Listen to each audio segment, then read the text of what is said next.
Halo guys, kembali lagi bersama gua Nandi. Pada video kali ini gua akan membahas sebuah film berjudul Perfect Days yang dirilis pada tahun 2023. Jujur aja, film ini sangat-sangat bagus. Tidak pernah lupa, gua selalu mendoakan agar kalian dan keluarga bahagia serta sehat selalu ya. Berlatar di Tokyo, film dibuka dengan sosok pria parubaya bernama Hirayama yang tinggal seorang diri di sebuah rumah sederhana di pinggiran kota. Setiap pagi, Hirayama bangun sebelum matahari terbit, merapikan tempat tidurnya, membersihkan diri, menyiram tanaman, lalu bersiap untuk berangkat kerja. Dari seragam yang dikenakan, terlihat tulisan yang menunjukkan Hirayama merupakan petugas kebersihan toilet umum di berbagai fasilitas publik di Tokyo. Hirayama memiliki sebuah mobil sederhana yang digunakannya sebagai sarana transportasi selama bekerja. Sebelum berangkat, Hirayama biasanya memutar kaset-kaset lawas berisi lagu-lagu lama yang menemani perjalanan.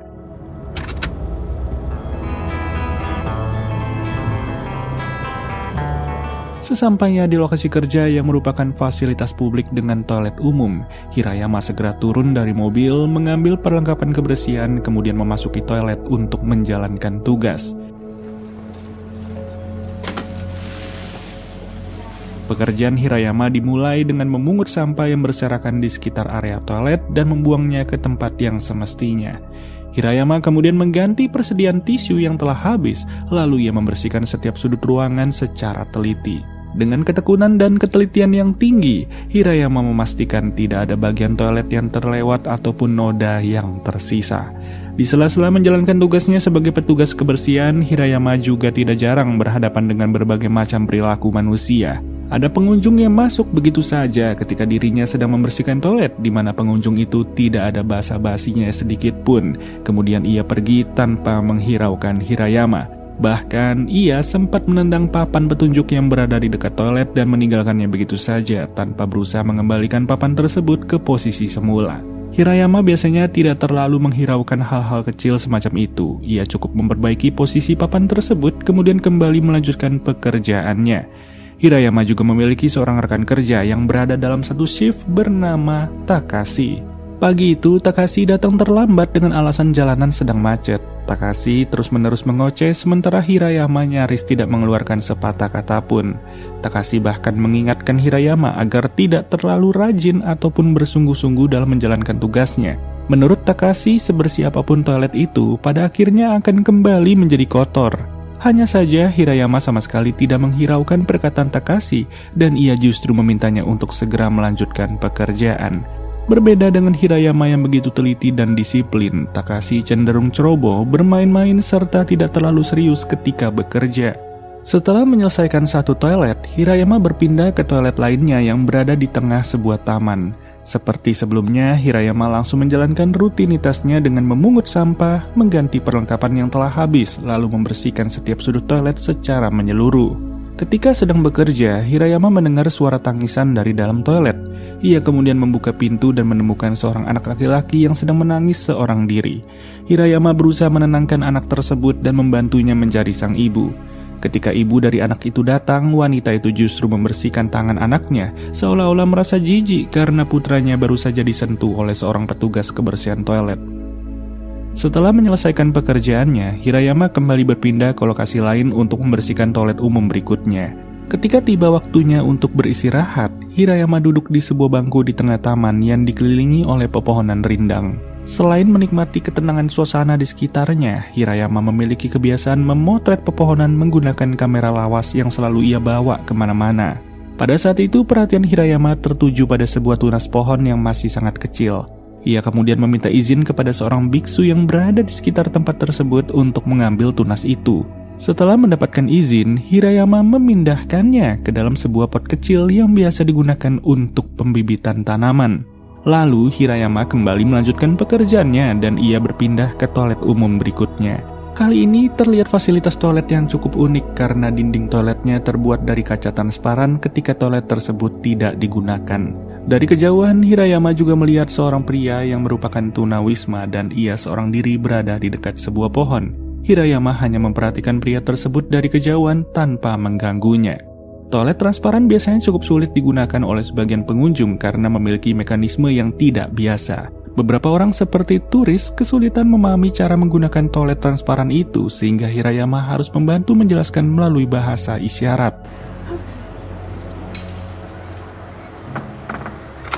Kemudian setelah seluruh pekerjaannya selesai, Hirayama segera pulang ke rumah.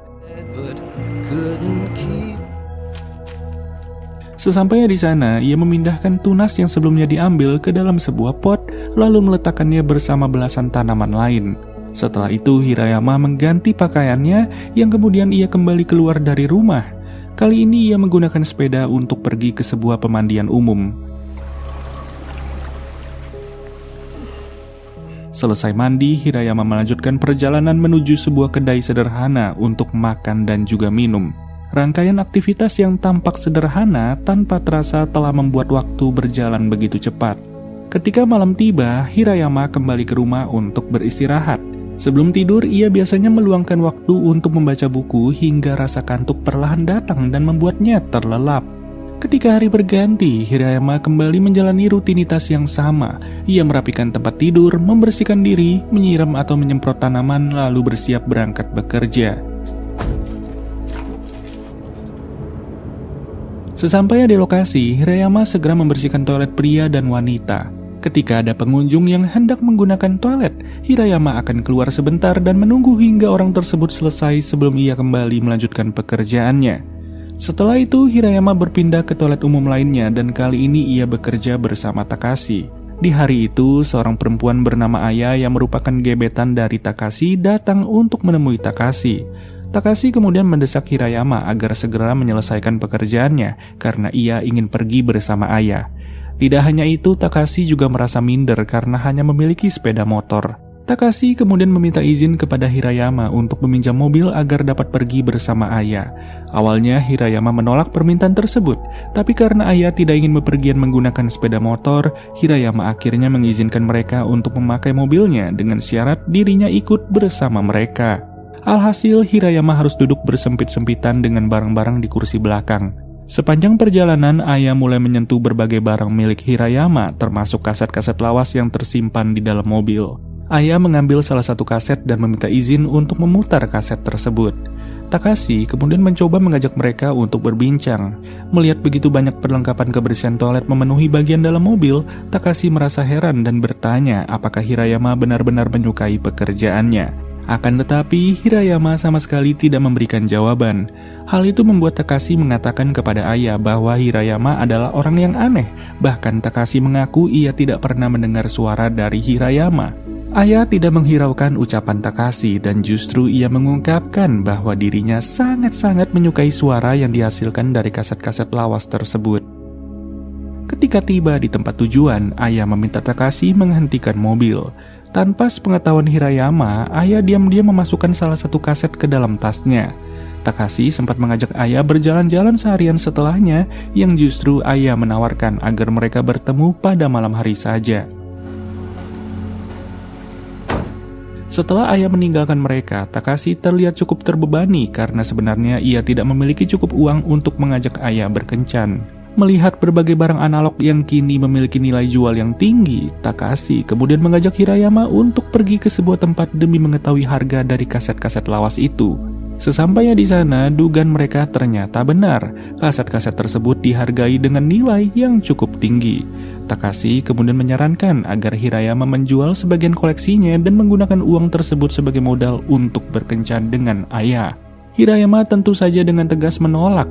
Takashi bahkan sempat mencoba merebut kaset-kaset tersebut, tetapi Hirayama segera menghentikannya dan memberikan peringatan. Sikap tegas Hirayama ternyata membuat Takashi sedikit ketakutan. Meski demikian, Hirayama tetap menunjukkan kepeduliannya dengan memberikan sejumlah uang kepada Takashi agar ia tidak perlu menjual koleksi dari kaset-kasetnya.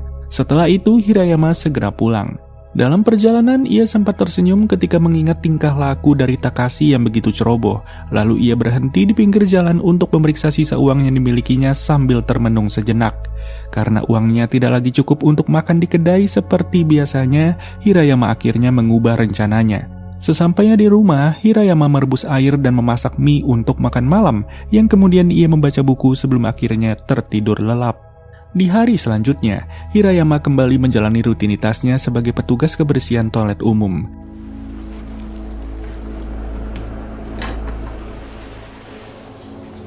Di sela-sela toilet, Hirayama menemukan selembar kertas berisi permainan tic-tac-toe, sebuah permainan yang mengharuskan dua pemain bergantian mengisi kotak dengan simbol tertentu. Hirayama mengambil kertas tersebut dan memasukkannya ke dalam plastik tempat perlengkapan kerjanya. Setelah menyelesaikan pekerjaan, Hirayama kembali ke taman yang dikelilingi pepohonan rindang untuk beristirahat sekaligus makan siang. Seperti biasa, ia mengabadikan pepohonan di sekitarnya menggunakan kamera lawas miliknya. Tidak jauh dari tempat Hirayama duduk, terlihat seorang perempuan muda yang juga sedang makan seorang diri. Hirayama mencoba menundukkan kepala sebagai sapaan, tetapi perempuan tersebut sama sekali tidak memberikan respon. Selesai membersihkan toilet di area itu, Hirayama teringat pada kertas permainan yang sebelumnya ia temukan. Hirayama segera mengambilnya kembali, kemudian mengisi salah satu kotak dengan tanda silang sebagai tanda bahwa dirinya menerima ajakan bermain. Lalu, ia mengembalikan kertas itu ke tempat semula dan melanjutkan pekerjaannya. Seusai bekerja, Hirayama kembali ke pemandian umum untuk membersihkan diri. Kemudian, ia mampir ke kedai makan yang biasa ia kunjungi lalu kembali ke rumah untuk membaca buku dan beristirahat seperti biasanya. Hari berganti lagi. Hirayama kembali berangkat bekerja dengan ditemani lagu-lagu lawas yang mengalun dari pemutar kaset di mobilnya. Sesampainya di tempat kerja, ia kembali bertemu dengan Takashi. Kali ini Takashi mengungkapkan bahwa dirinya sudah menerima kenyataan ia tidak akan bisa bersama ayah. Takashi kemudian menyadari bahwa Hirayama tampaknya tidak pernah menikah. Lalu ia bertanya apakah Hirayama pernah merasa kesepian selama menjalani kehidupannya seorang diri. Hanya saja Hirayama kembali memilih diam dan tidak memberikan jawaban. Di tengah percakapan mereka, seorang anak laki-laki bernama Dera datang menghampiri Takashi karena menganggapnya sebagai teman. Setelah menyelesaikan pekerjaan di satu lokasi, Hirayama kembali berpindah ke toilet umum lainnya. Di sana Hirayama kembali menemukan kertas permainan tic-tac-toe yang sebelumnya ia tinggalkan. Kali ini salah satu kotak telah diisi dengan simbol lain. Hal tersebut menunjukkan bahwa seseorang sengaja membalas permainannya. Hirayama kemudian ikut mengisi kotak berikutnya sebelum menyimpan kembali kertas tersebut. Setelah menyelesaikan pekerjaan, Hirayama berniat pulang. Namun sebelum meninggalkan lokasi, ayah tiba-tiba datang menemuinya.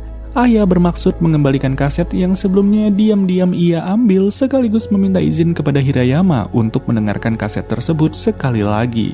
Setelah itu, Hirayama kembali pulang dan menjalani rutinitas malamnya seperti biasa sebelum akhirnya ia tertidur. Keesokan harinya, aktivitas Hirayama terlihat sedikit berbeda. Ia bangun lebih siang, memasukkan pakaian kotor ke dalam tas lalu pergi menggunakan sepeda.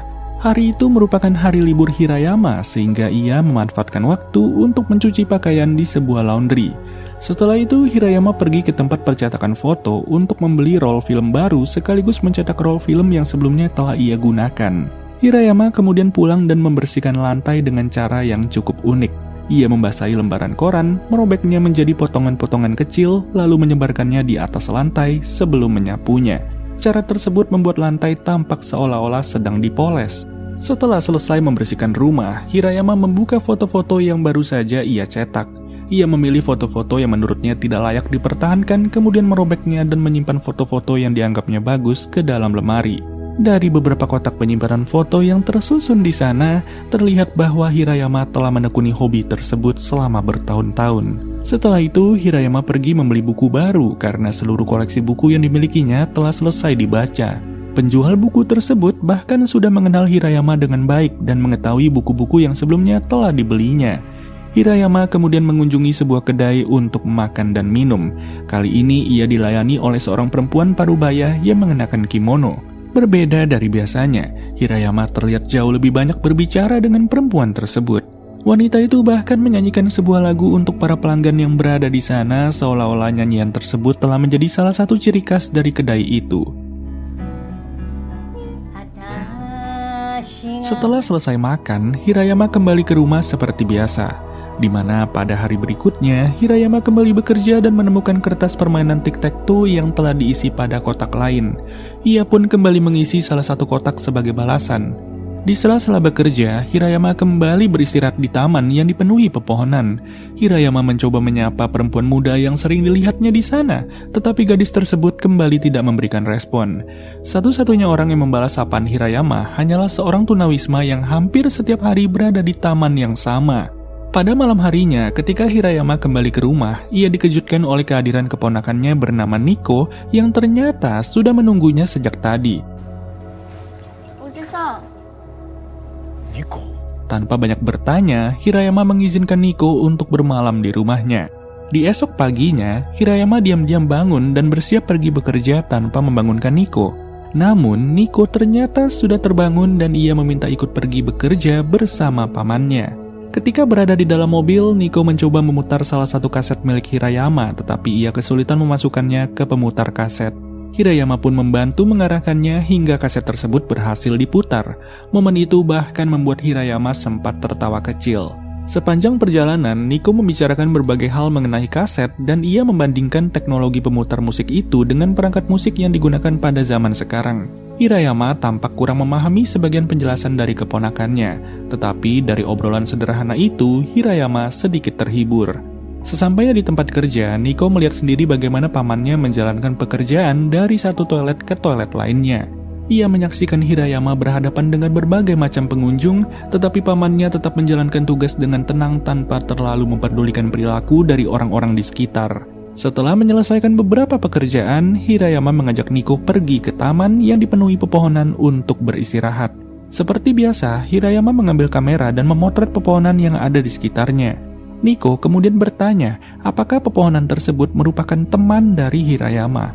Pertanyaan sederhana itu membuat Hirayama sejenak terdiam, seolah baru menyadari bahwa pepohonan dan alam di sekitarnya memang telah menjadi bagian penting dalam kehidupannya. Keesokan harinya, Nico yang tidak tega melihat pamannya bekerja sendirian akhirnya memutuskan untuk membantu Hirayama membersihkan toilet. Setelah menyelesaikan pekerjaan, keduanya kembali beristirahat bersama. Saat itu Nico mulai membicarakan hubungan Hirayama dengan ibunya. Nico merasa penasaran apakah hubungan keduanya baik-baik saja, karena setiap kali Nico membicarakan Hirayama di hadapan ibunya, sang ibu selalu berusaha mengalihkan pembicaraan. Nico kemudian mengungkapkan bahwa dirinya sedang bertengkar dengan sang ibu. Karena itulah Nico memilih pergi dari rumah dan memutuskan untuk tinggal sementara waktu bersama pamannya. Mendengar pengakuan tersebut, Hirayama hanya tersenyum dan tertawa kecil. Setelah selesai bekerja, Hirayama mengajak Nico pergi ke pemandian umum. Di sana, Hirayama sempat menelpon seseorang. Selesai mandi, Hirayama juga mengajak Nico untuk makan di luar. Dalam perjalanan, Nico mengatakan bahwa ibunya menganggap Hirayama seolah-olah hidup di dunia yang berbeda dari kebanyakan orang. Di sepanjang perjalanan itulah, keduanya membicarakan berbagai hal sederhana yang sebenarnya tidak terlalu penting. Namun, percakapan tersebut memperlihatkan sisi Hirayama yang lebih hangat dan penuh perhatian. Sesampainya di rumah, ibu Nico ternyata sudah berada di sana. Rupanya, perempuan tersebut datang setelah mendapat kabar dari Hirayama yang menelpon sebelumnya. Ketika Nico bersiap mengambil barang-barangnya untuk pulang, Hirayama mengatakan bahwa Nico adalah anak yang baik, dan ia meminta kepada adiknya alias ibu dari Nico agar tidak memarahi Nico. Sebelum pergi, ibu Nico juga memberikan sebuah hadiah berupa coklat yang dulunya menjadi makanan favorit dari Hirayama. Wanita itu kemudian mengungkapkan bahwa ayah mereka kini mengalami demensia berat sehingga hampir tidak mampu mengingat apapun dan meminta Hirayama untuk menjenguk ayah mereka di panti jompo. Namun, Hirayama hanya menggelengkan kepala sebagai tanda bahwa ia tidak sanggup atau tidak bersedia datang menemui ayahnya. Setelah Nico dan ibunya pergi, Hirayama terlihat menangis dan terjaga sepanjang malam karena terus memikirkan semua yang terjadi. Keesokan harinya, ia kembali bekerja seperti biasa. Namun kali ini, Hirayama mendapat kabar bahwa Takashi telah mengundurkan diri dari pekerjaannya. Perusahaan yang memperkerjakan Hirayama belum berhasil menemukan pengganti dalam waktu singkat, sehingga untuk sementara waktu Hirayama harus menanggung seluruh beban pekerjaan seorang diri. Hirayama pun terpaksa bekerja dari pagi hingga malam untuk membersihkan berbagai toilet umum yang menjadi tanggung jawab dirinya. Ketika malam tiba, Dera yang sebelumnya menganggap Takashi sebagai temannya datang untuk mencari Takashi. Hirayama pun memberitahu bahwa Takashi sudah tidak bekerja di sana. Mendengar hal tersebut, Dera akhirnya pergi dan terlihat kecewa. Pada hari itu, Hirayama harus bekerja hingga larut malam karena harus membersihkan seluruh toilet umum di wilayah tersebut seorang diri. Akibat kelelahan, ketika akhirnya tiba di rumah, ia bahkan tidak sanggup menjalankan rutinitas malamnya seperti biasa. Hirayama langsung berbaring dan tertidur. Hari berganti lagi. Hirayama akhirnya mendapatkan rekan kerja baru yang bernama Sato. Dengan adanya tenaga tambahan, beban pekerjaannya kembali menjadi lebih ringan. Pada hari yang sama, Hirayama juga menemukan kertas permainan tic-tac-toe yang telah diselesaikan. Di bagian bawahnya terdapat tulisan "Thank you", seolah-olah orang misterius yang selama ini bermain dengannya ingin berterima kasih karena Hirayama bersedia ikut serta dalam permainan tersebut. Karena sudah mendapatkan pengganti Takashi, pekerjaan Hirayama dapat diselesaikan lebih cepat. Hirayama bisa pulang lebih awal dan kembali menikmati rutinitas malamnya seperti membaca buku sebelum tidur. Hari berikutnya merupakan hari libur bagi Hirayama. Seperti biasa, ia menghabiskan waktunya dengan melakukan berbagai aktivitas sederhana, mulai dari mencuci pakaian di laundry, membeli roll film yang baru, mencetak foto, hingga membeli buku. Setelah itu, Hirayama pergi menuju kedai milik perempuan berkimono yang beberapa waktu sebelumnya Hirayama kunjungi. Ketika tiba di sana, kedai tersebut ternyata belum buka. Hirayama kemudian memutuskan untuk menunggu sambil pergi ke kedai yang berada di sebelahnya. Tidak lama kemudian, Hirayama mendengar pemilik kedai itu yang akhirnya datang. Ia pun mencoba menghampiri tempat tersebut. Namun tanpa diduga, Hirayama justru melihat pemilik kedai itu sedang berpelukan dengan seorang pria. Melihat pemandangan tersebut, Hirayama tampak diliputi rasa cemburu. Ia kemudian membeli minuman dan sebungkus rokok, lalu pergi ke pinggir sungai untuk melampiaskan perasaannya. Ketika mencoba merokok, Hirayama justru tersedak karena tidak terbiasa dengan rokok. Tidak lama berselang, pria yang sebelumnya ia lihat bersama pemilik kedai datang menghampirinya. Pria itu meminta sebatang rokok, tetapi ikut tersedak ketika mencoba, seolah menunjukkan pria itu juga tidak terbiasa merokok. Pria tersebut menyadari Hirayama sering mengunjungi kedai itu. Hirayama mengakui ia memang sudah menjadi pelanggan tetap di sana, bahkan sejak kedai tersebut pertama kali dibuka sekitar 5 atau 6 tahun lalu. Pria asing itu mengungkapkan bahwa dirinya adalah mantan suami dari pemilik kedai tersebut. Mereka telah berpisah sekitar 7 tahun dan kini pria itu menikah dengan perempuan lain.